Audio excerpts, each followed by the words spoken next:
no cleaning people for 2 weeks. Good morning, listeners, and welcome back to the Internet Marketing and Business Solutions radio show with Ron Couming of both RCS Online Solutions and RCS Technology Solutions, where we help business owners and entrepreneurs, much like you, achieve even greater success using various Internet marketing techniques and methods to attract, convert, and retain your ideal customers and clients. The purpose of this radio show is we break it up into like 3 sections if we have time, but I like to either give tips and methods that you can use to achieve your even greater success and or bring on subject matter experts that have already achieved tremendous success, and they can talk to you both about what they do but how they got to where they are, because it's important to understand that when you see somebody who is super successful, you know, that's 10, 15 years after they started. You know, once in a while people will catapult to success, but often there's a lot of trials and tribulations and time and effort, mistakes that go into getting from where they were to where they are. So our subject matter experts will share some of those, and then hopefully it will encourage you, but also should you come to any of them impasses, you'll be able to get past them with the tips and tricks and methods that our guests will share with you. So I'm super happy to tell you. And in our second episode today, we'll be talking about tips, various marketing tips that you can use to achieve even greater success. So stick around for that at about 11:30, 11:35. But right now we have Lisa Lieberman Wang, and she is a keynote speaker, media personality, #1 best-selling author that is always in high demand with TV, organizations, companies, charities, and other groups because of her practical, inspiring, and authentic approach to changing the way you feel about yourself. She has been featured on all the television stations, including CBS, ABC, NBC, Fox, and the CW, as their relationship and emotional breakthrough expert. Lisa, good morning. Good morning, Ron. How are you today? I'm doing outstanding. Thank you. Excellent. Thank you for coming on and blessing our listeners with your expertise and experience. Hello? Yes, I'm here. Okay. Yep, there was a long pause there. Can you, I read a little bit about your bio, and I know I've listened to you speak, and I became a fan, the first time I heard you speak, and then when I heard you speak again, I knew that you'd be a perfect fit to talk to our audience. Our audience is made up of mostly people who are business owners, entrepreneurs, and possibly people who are in marketing for a company, so just to give you a little backdrop. And then there's also, we have no idea who else is listening too. So please tell us a little bit more about yourself and what you do, and from there I'll just ask follow-up questions. Awesome. Well, I can relate to all the above, as I've been in business and own several of my own businesses to date. And as far as marketing, that's one of the things that goes back to my roots, because at the very early years, I worked for companies like IBM and MCI, and I was in corporate sales. And then later on in life, after owning my own businesses, my ex-husband had a marketing company that I ran for 8 years. So I think in any business, we need to remember that we are marketing, and the first person we're marketing in any scenario is always ourselves first. So having the different vehicles that you're offering, whether it be on the radio or the Internet or social media or in person doing presentations, it's always important to get yourself out there. Excellent. And I agree with you, and not just because I'm in marketing, but, statistics show that a business's success is about 90% marketing. You can have the best products in the world, the best systems, the best products, the best services, but if people don't know who you are, what you do, the benefits and results that they get from choosing you over your competitors, then at the end of the day, how can they possibly choose you? Absolutely. Absolutely. So where I am now is very unique because it's not where I started. It's not where I thought I'd end up being. But today, one of the main focuses of my attention, which is where I love to spend my time, is helping people to go from feeling fine, which is how I used to feel, which was frustrated, insecure, neurotic, and emotional to fabulous, awesome, beautiful. And I help a lot of successful people that are successful in some areas, but perhaps not with themselves, where they're dealing with depression, disordered eating, self-sabotage, whether it be sabotaging their relationships, their business, their lives in different ways that most people wouldn't understand from looking at them, but they do it privately, and it ends up being self-fulfilling prophecies. So true, so true. And what are some ways that you can think of that people can use to avoid some of those pitfalls? Well, I think it really becomes, I'm going to use where we're at now with business. It becomes being your best customer. And what I mean by that is learning to love yourself first. And most people just at some point don't even like themselves, let alone love themselves. I say let's learn to fly, which is first love yourself. The idea is if you're going to be selling yourself in your business, you need to love that, who that is.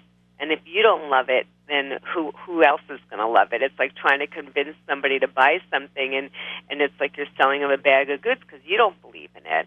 I think too often people are out there misled by all the media and marketing telling us we're supposed to be perfect, we're supposed to look a certain way, be a certain way, act a certain way.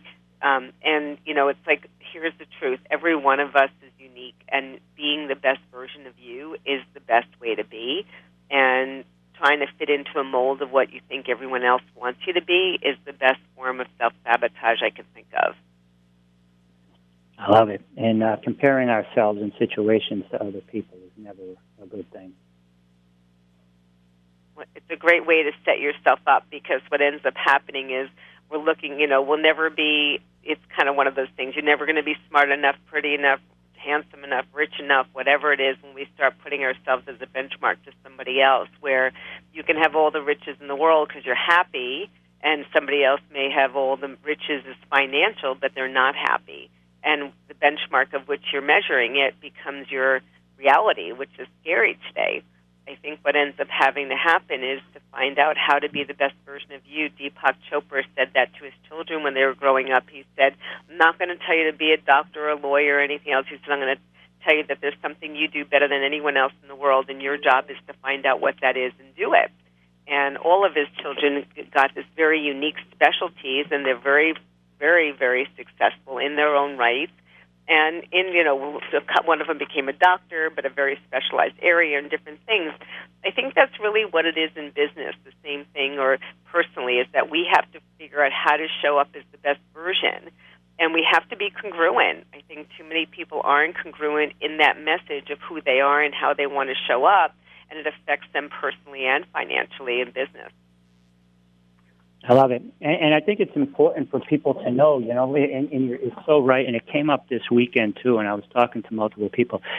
Sometimes, the way the systems are set up, and I'm sure that there's good and bad in every system, but if a student isn't good in math, or they don't excel in science, but they excel in math, or vice versa, or English, or whatever it is, the focus usually goes on what they didn't excel at, and sometimes people walk away with an inferior, I'm stupid, or I'm not good there, or something, instead of understanding that not everybody, you have to have a fundamental understanding of how things work, but you don't have to excel at everything. Find out who you are, what makes you happy, what you're good at, how you can serve the world, market it correctly, serve people instead of sell people, and for me, I know that's worked for me, and I've had a happier existence. Do you think people can use a similar mindset or modified with your services and your practices to just have more happiness and focus more on what they excel at and not so much at what they're not excelling at? Absolutely. One of the things is 55% of our beliefs were formed by the time we were 5 years old by well-meaning teachers, preachers, guardians, and parents. And without even knowing it, their fears and their limitations were put on you, whether it be don't talk to strangers because they're looking to protect you, or it be no, don't do that, or that's not good enough. And you have this piece that literally is like a seed that was planted. And that seed ends up growing, and as you keep getting older, you're going to be basing everything you know based on this shaky foundation of somebody else's limitations. And then you can realize that your whole foundation is pretty much shaky. And I always say beliefs have a word in the middle of it. It's a three-letter word. It's lie. And beliefs are the lies we tell ourselves. And we start telling ourselves we're not good enough. Like you said, we may not be as good in math, and you're better in art. And all of a sudden you're told you're not good enough here. But you didn't need to have math. That's not going to be the direction you're going to go. Maybe it is you're an artist, and you're the best artist in the world, Michelangelo. People spend too much time, like I said, trying to be something they're not instead of finding out who they are and just be the best version of themselves. And then when we do compare ourselves, we end up beating ourselves up over things we don't need to. It's one of those things, my personal deal is I was always successful in everything I did, and I can't really say everything, but everything I went after, whether it be business or school and different things, very successful, but I always came up with I'm never good enough because the benchmark I set for myself was so high. I don't care who you were never going to be good enough unless you were a superhero that was made up by Marvel. I wasn't going to be able to get to that standard. The piece that we need to realize is that we become self-fulfilling prophecies when we keep telling ourselves that we have to be something we're not. We'll find it in all of our situations to prove ourselves right. Our unconscious mind doesn't know the difference between fact or fiction, so if you tell it something often enough, it believes it to be true. So if you keep saying, I'm not smart, I'm not smart, I'm not smart, you'll keep finding instances that will support it. Because, again, the unconscious mind doesn't know that that's not a good thing to be saying. It just says, oh, this is how Ron wants to feel, or this is how he is, so let me help support him. And that's really not the way it works. I mean, it is the way it works. It's not what you want. So we really need to be filling ourselves up with more of what we want versus what we don't want. And it turned out that in corporate, I dealt with a lot of successful people that were hurting themselves. And I said, well, I was doing the same thing, and I ended up with an eating disorder, and I ended up with other challenges dealing with depression, anxiety, and stuff over 35 years ago. And I said there had to be a better way because no matter how successful that I became, I found a way to sabotage it and would get sick physically, emotionally, mentally. And I said, this is just a crazy cycle. Like, I didn't give myself permission to take off because if I took off, I wouldn't, if you're a go-getter, you shouldn't take off. But if you're sick, it was okay. See, the rules got affected as well. And I said, this is not working. And 25 years ago, I figured it out. I said, this is not the way it has to be. The way it has to be is just to be happy with who I am, where I'm at, and help other people do the same thing. And what I found is most people don't know they can stop the insanity, and they continue to go on this cycle of hurting themselves. And it could be food or alcohol or sex or drugs or anything, or it could be spending, where we have these destructive habits that keep hurting us that don't support us where we're at. And I think that that's piece that we have to look at so we can be successful, and all the business training you have, all the other stuff you do will not support you if you don't take care of the most important commodity, and that's yourself. I love it. And that goes back. I was just actually speaking. I'm sitting in a school in Liberty City right now in Miami in a back room doing this doing this radio show with you. And I was just speaking to them, and I was telling them similar things about dealing with causal factors.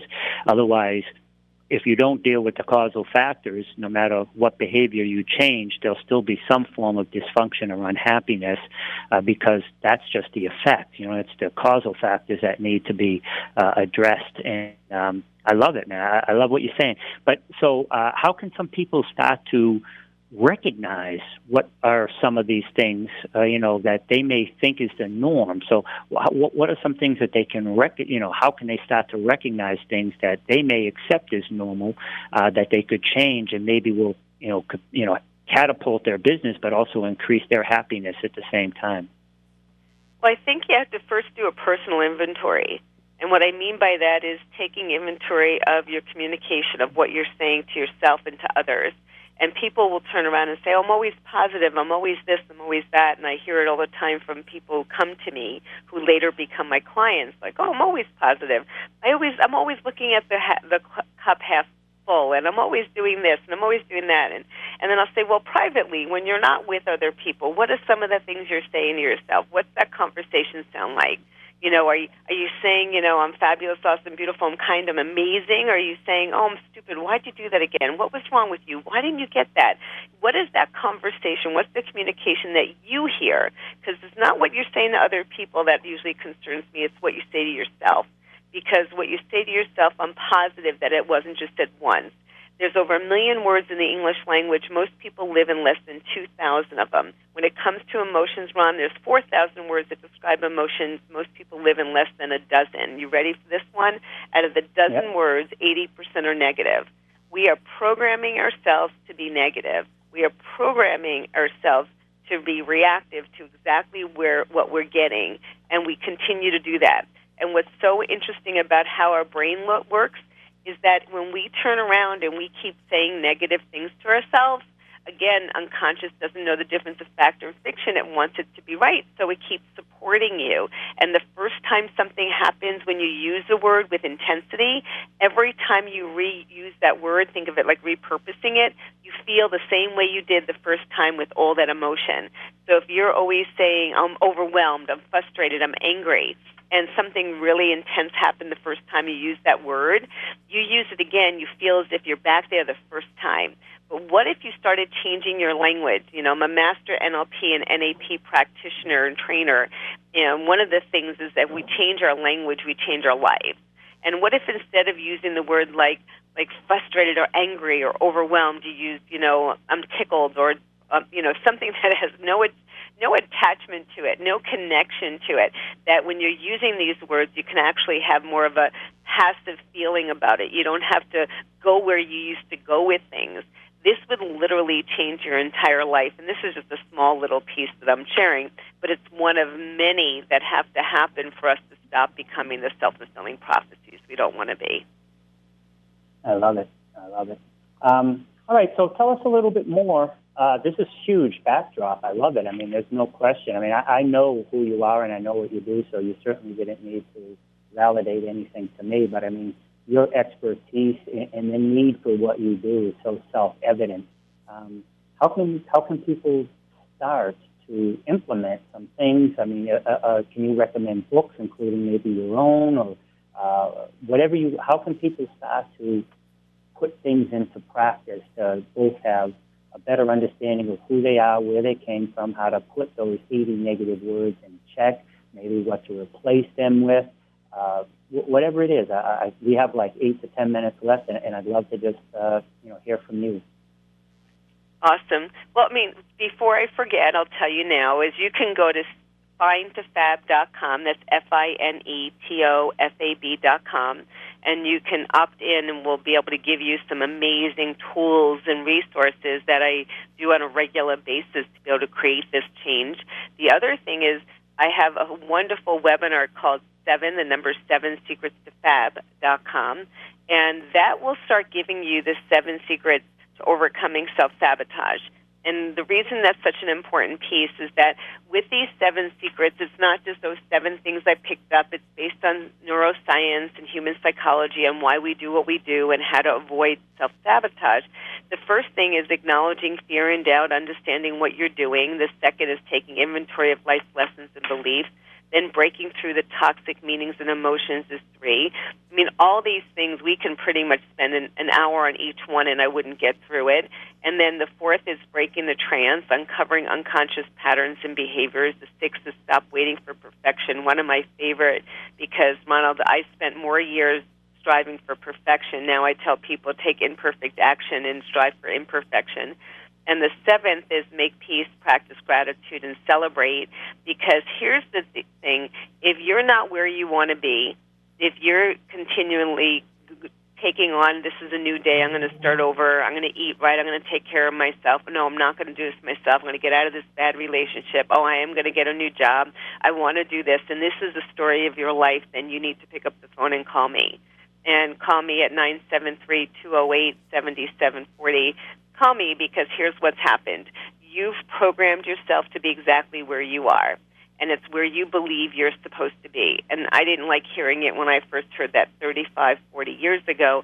I was like, this is not where I want to be. I want to be feeling better about myself. I want to be happy. But here was the deal. Everything I did supported me being miserable.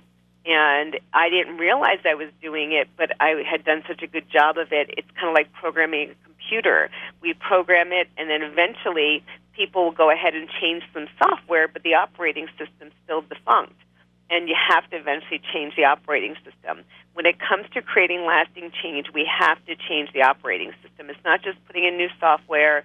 It's not just, getting your hair done or putting on makeup for women or doing other stuff. It's really about going in there, changing the source code so you're operating fully, functionally, optimally, and that you stop and then you replace it with other software that will bring you where you want to go. And it's not about looking at who did what to you and all the other stuff. I have a very vivid past of bad things that happened, but it's not, to me, a problem anymore. It's just the reason why I'm where I am. It's the triumphs that we've been able to create because of the situations that we've been through that actually changes the perspective to give you all that you want. And when you just go check out the 7 Secrets to Fab.com webinar, you're going to love it, and also start working on you.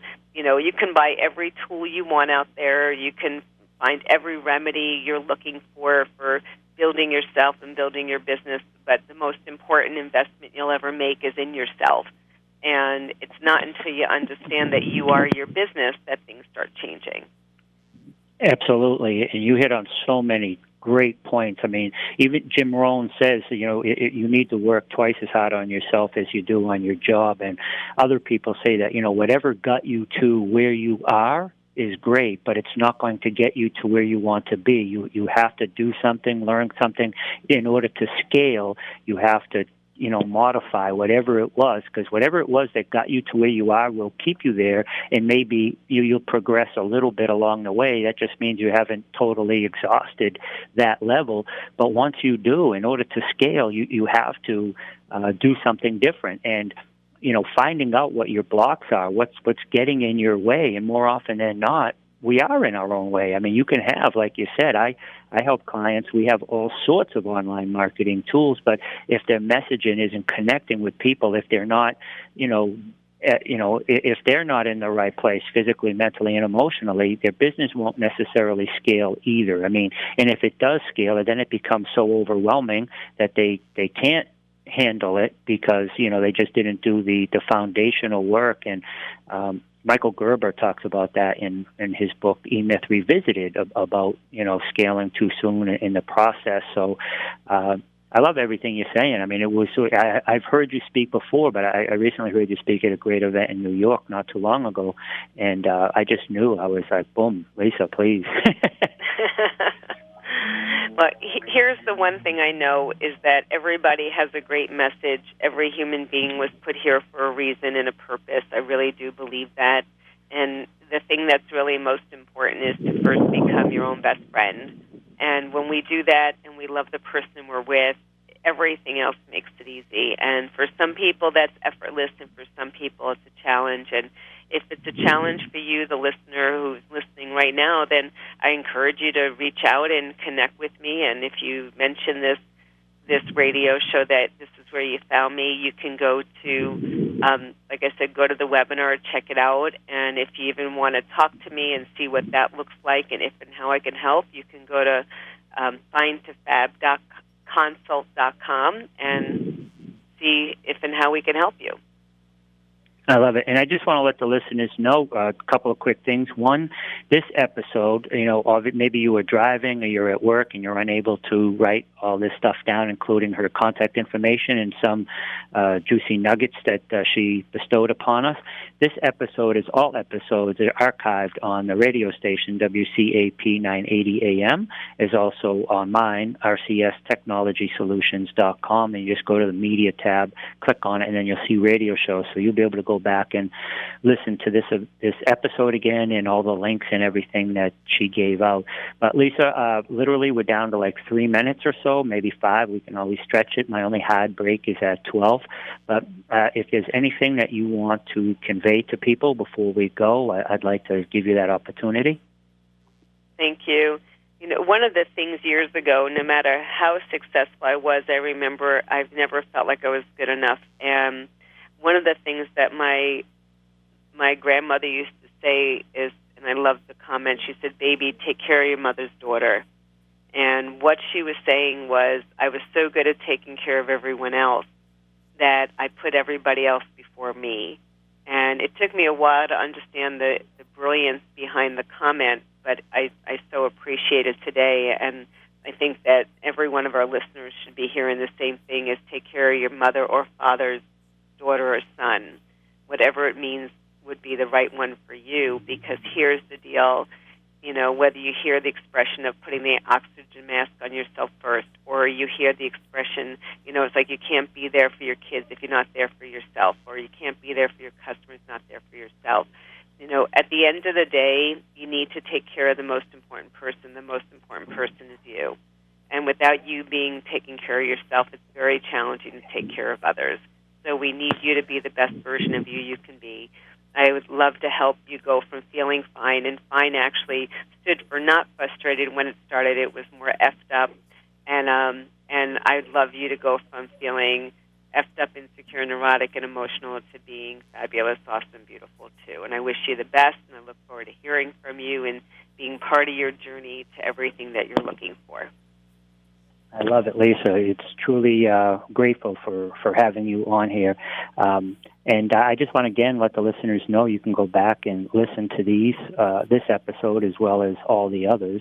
And you really should, because the information you just received here was incredible.